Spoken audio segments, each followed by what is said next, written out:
All right, guys, we got to talk about Wells Fargo because this is one of the biggest banks in America. This is like the top 10 biggest bank in the world. They're making some of the biggest job cuts.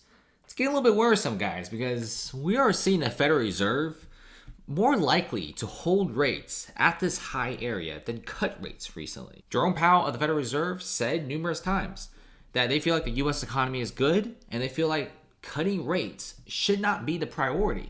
The priority is still trying to get that inflation down to 2%, which in my personal opinion is not happening. Right now, American jobs are becoming zero. Less and less people are having jobs right now. More and more people are like on EBT. More and more people have unemployment in their name. It kind of sucks. People want jobs right now. Inflation, yes, it's still a little high, but they really want to get that down to 2%. Which means we're going to be seeing high interest rates throughout 2025, and banking layoffs are just beginning if this is the case. Wells Fargo is already doing massive job cuts, and they will be doing a few hundred layoffs here and there. The company has thousands of employees, but when you lay off hundreds of workers every few weeks, every month or two, it adds up to the thousands. And when you look into Wells Fargo, they just announced another massive round of layoffs at Jordan Creek campus. And they continue to reduce their workforce at this campus. And it's been about 2 years, and almost 1,000 people from this one single campus has been laid off.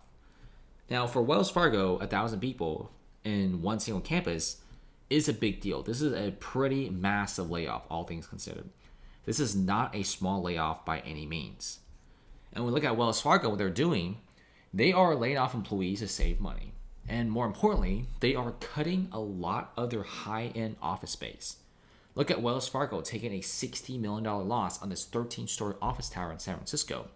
550 California Street, purchased for $108 million, has a buyer paying half price off. In fact, almost 60% off. I can't even find shirts for 60% off on Black Friday.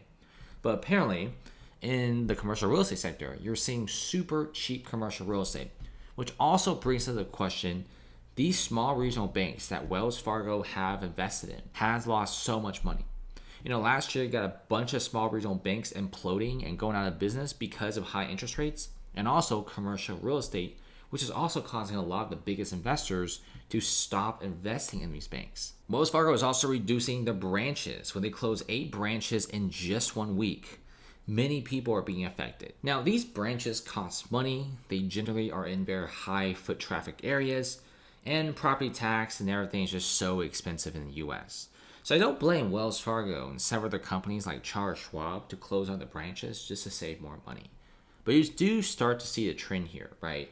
Branches closing down, offices closing, and also employees being laid off, all in an effort to save as much money as possible, billions of dollars in fact, just in case that 2025 becomes a massive recession. Look at their downtown El Paso Wells Fargo branch. It's going to be closing next year in 2025. Their other office space will still be open, but we don't really know how long. Wells Fargo right now is notorious and infamous for closing numerous offices just to save as much cash as possible. And Wall Street is just so worried about these regional banks. You clearly see Wells Fargo willing to take enormous and fat losses on trying to get rid of their commercial office space, no matter what the cost is. Wall Street is very worried about these small regional banks because these regional banks, frankly, kind of suck.